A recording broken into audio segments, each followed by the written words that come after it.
നീ ആകുലപ്പെടുമ്പോൾ ഞാൻ കരയുന്നു. നീ പാപം ചെയ്യുമ്പോൾ ഞാൻ മുറിവേൽപ്പിക്കപ്പെടുന്നു. മെച്ചപ്പെടാൻ ശ്രമിക്കുമ്പോൾ നീ കൂടുതൽ മെച്ചപ്പെടാനായി ഞാൻ പ്രാർത്ഥിക്കുന്നു. ഞാൻ നിന്റെ അമ്മയാണ്. ഒരുപാട് ആത്മാക്കൾ തിരഞ്ഞെടുക്കുന്ന നിത്യനാശത്തിലേക്കുള്ള വിശാലമായ വഴി തിരഞ്ഞെടുക്കുന്നതിൽ നിന്ന് നിന്നെ എങ്ങനെ രക്ഷിക്കാനാവുമെന്ന് മാത്രമാണ് ഒരമ്മ എന്ന നിലയിൽ ഞാൻ ചിന്തിക്കുന്നത്. നോക്കൂ, എനിക്ക് മനുഷ്യന്റെ ഹൃദയം അറിയാം. അവൻ സ്വയം കബളിപ്പിക്കപ്പെടുന്നത് എങ്ങനെയെന്നും എനിക്കറിയാം. നിന്നെ ഞാൻ നയിക്കുവാൻ ആഗ്രഹിക്കുന്ന വഴി മുള്ളുകൾ നിറഞ്ഞതാണ്. പക്ഷെ നീ ഒരിക്കലും അനുഭവിച്ചിട്ടില്ലാത്ത വിധം മാധുര്യമുള്ളതാണത്. ഇനി ഒരിക്കലും പാപം ചെയ്യരുത്. നാളെ അഗ്നി കൊണ്ടുള്ള നിന്റെ ജ്ഞാനസ്നാന ദിവസമായിരിക്കും. ജീവിതത്തെ നവീകരിക്കുക. മനോഹരമായ ഈ ദിവസത്തിന് അങ്ങേക്ക് നന്ദി പറയുന്നു. ഞങ്ങളെ ഈ ലോകം മുഴുവനെയും അങ്ങയുടെ തൃക്കരങ്ങളിൽ സമർപ്പിക്കുന്നു.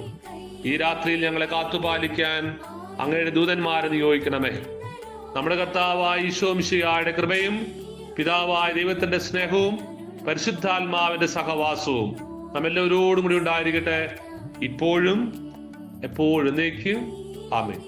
മാതാവേ മാതാവേ മണ്ണിൽ ദീപം നീയേ, നീയല്ലോ നീയല്ലോ നിത്യ സ്നേഹ